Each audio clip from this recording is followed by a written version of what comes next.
చెప్పండి. లేదు, ప్రస్తుతం మనం ఇక్కడే ఉన్నాము. మిగతా వాళ్ళు ఎవరు కూడా ఈ డోర్లో నుంచి బయటకు రాలేని పరిస్థితి ఉంది. ఎమర్జెన్సీ డోర్ ఎక్కడైతే ఉందో అక్కడ వాళ్ళు బద్దలు కొట్టుకొని బద్దలు కొట్టుకుని బయటకు వచ్చారు.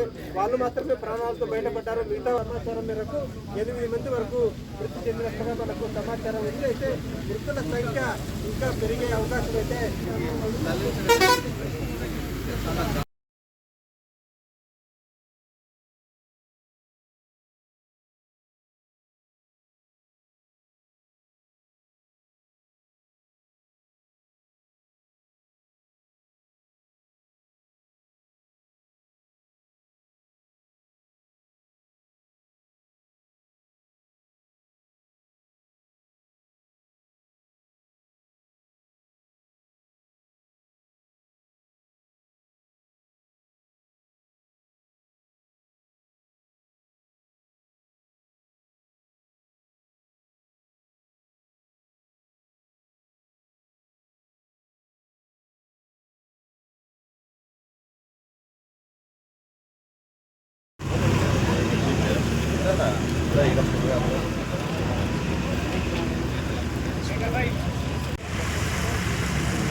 ಯಾರನ್ನ ಉಂಡುಲೆ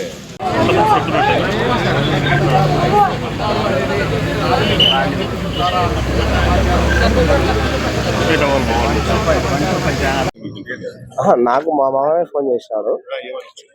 హాస్పిటల్లో మీ బామర్ది ఉన్నాడు, చెక్ చేయమన్నాడు. ఆడిపోతే మా బామర్ది లేడు. 11 మందే దీంట్లో బతికినేది.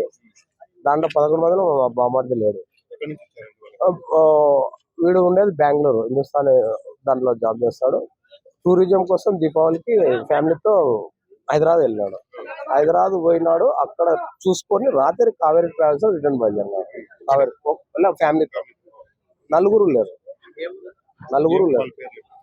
గొల్ల రమేష్, అనుష, సుశాంత్, శిరీష.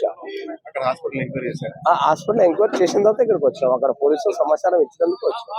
మా ఫ్రెండ్, మా బామ్మడి ఫ్రెండ్ అద్దాల వల్ల కూడా దిగినాడు.